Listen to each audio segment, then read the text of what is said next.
Reading from the Holy Gospel of our Lord Jesus Christ according to St. Luke. Now the time came for Elizabeth to deliver, and she gave birth to a son. And her neighbors and kinsfolk heard that the Lord had shown great mercy to her, and they rejoiced with her. And on the 8th day they came to circumcise the child. They would have named him Zechariah after his father, but his mother said, "Not so. He shall be called John." And they said to her, "None of your kindred is called by this name." And they made signs to his father, inquiring what he would have him called. And he asked for a writing tablet, and wrote, "His name is John." And they all marveled. And immediately his mouth was opened, and his tongue loosed, and he spoke, blessing God. And fear came on all their neighbors. And all these things were talked about through all the hill country of Judea, and all who heard them laid them up in their hearts, saying, "What then will this child be?" For the hand of the Lord was with him. Ushuha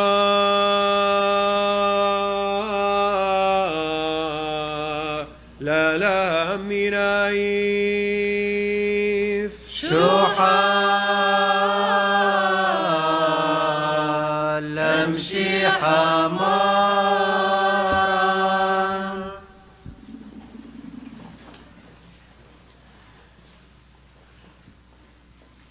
So imagine a group of kids trying to build, I don't know, like a fort or a playhouse or something in their backyard.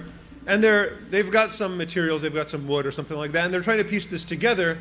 And for whatever reason, they're building it on a spot of their backyard that is sort of weak. You know, maybe there's a sandbox or something like that. And they keep trying to build this thing and it keeps falling down. And Jesus talks a lot about foundations when we're building. He really calls our attention, make sure the foundation is strong when we're trying to build something. And we try sometimes in our spiritual life, in our social life, to build a building when the foundation really isn't there. And God's grace isn't just about a building. God's grace, and this is standard Catholic teaching, grace builds on nature, so the foundation is nature, but God's grace builds on nature, but God's grace also perfects nature. The grace of God that we receive through the sacraments, it's not just about building the church within our hearts, building the faith within our hearts. It's also about our hearts themselves and fixing what's wrong with them. So God is not just building a house for us. He's also laying the foundation as our lives are going on.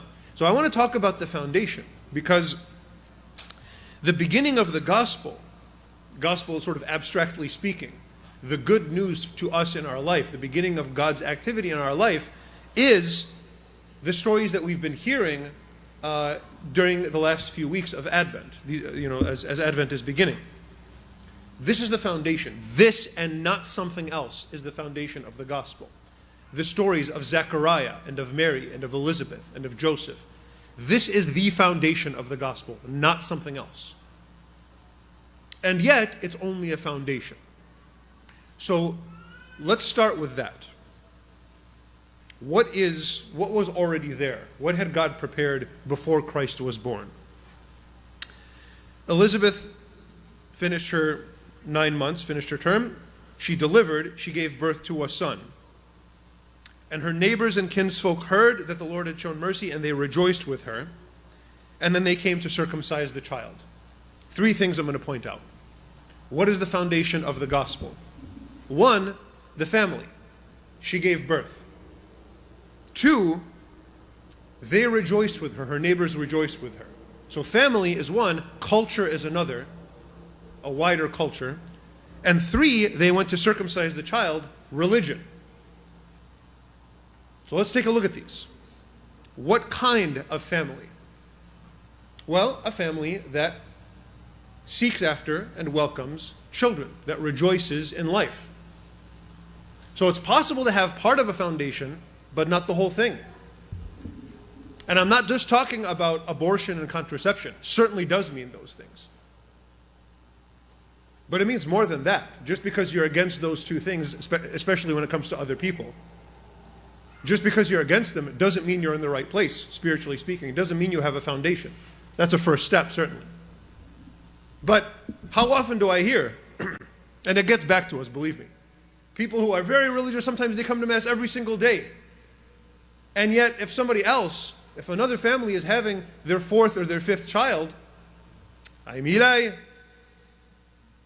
how many kids is she going to have? If you've said that to somebody and meant it, you're not pro-life. You're politically pro-life, that's fine, great. But you're not welcoming of life. You don't love children if that's the way you treat other families. You don't even love the person you're talking about if you're gossiping about them. It's a larger thing. Don't think that we've checked off the box because we've colored in a tab on a voting slip. She gave birth to a son, and they rejoiced with her. But again, what type of culture is this? It's not just that they rejoiced that she had a kid. Parents, it's not just about rejoicing that you have a child, but that child. Are you allowing that child, those children, to be glad that they're alive? Life itself, is it something not just that you rejoice in, but that you give others the opportunity to rejoice in? Because sometimes parents can be kind of mean to their kids. St. Paul specifically warns that. And it's a very funny passage in St. Paul, because he's talking about the family and what a good family is supposed to look like. And you would expect St. Paul, parents are kind of sitting there waiting, and I kind of anticipate this sometimes when I'm reading this part of St. Paul. They're waiting, I can't wait for St. Paul to say, for kids, they have to listen to their parents. Of course kids have to listen to their parents. But that's not what St. Paul points his attention to. He says, parents, do not make your kids angry. That's where St. Paul is focusing. Kids, of course you have to listen to your parents. Don't bring this up after Mass. Okay? But parents, you have a responsibility too. And really a heavier one because you're the older person. You're the person with more responsibility. Is your family a place of rejoicing? And if it's not, well, maybe something needs to change. Something needs to be fixed. Because the gospel can't be built on a foundation of misery. What about the culture? Well, they rejoiced with her. Why? Just because of the child. Not because of other things. They didn't rejoice because of wealth or because of victory against her enemies or something like that. Just being alive, just that there was a new life brought to this world, a new child brought to this world, that is something to be happy about, period.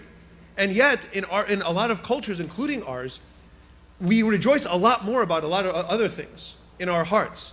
And sometimes we even turn life, a new child, into an excuse not to rejoice over the child, but to show off our wealth.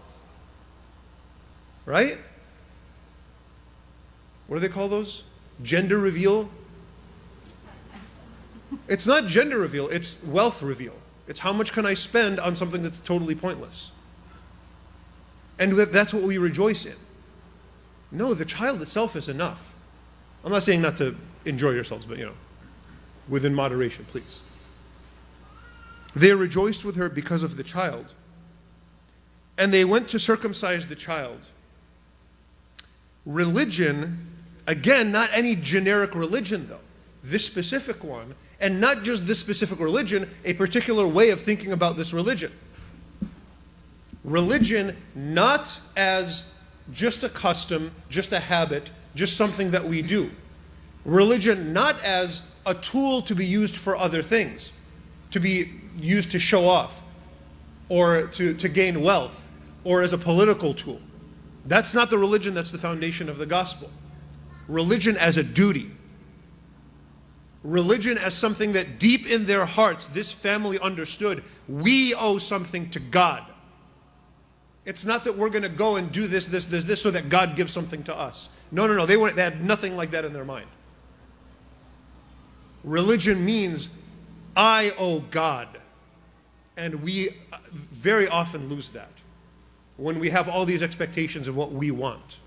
And all of our prayer just becomes demanding things of God.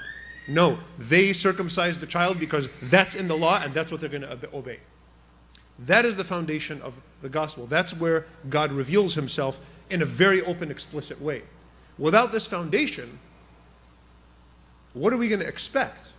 This is where it went from writing on a tablet, which is symbolic of the Old Testament, when Zechariah wrote on the tablet, symbolic of the Ten Commandments on the tablet. It went from that to actual human speech. It goes from God just putting laws on a rock to God speaking to us openly. We do not have that if we don't have this foundation. And yet, this is what God's grace does in us. I'm not saying if you don't have these things, that's it, you're not Catholic. No, I'm saying the sacraments that we receive, the gospel that is preached and received, this is what lays this foundation so that the church can be built in all of our hearts. But I want to add one last thing.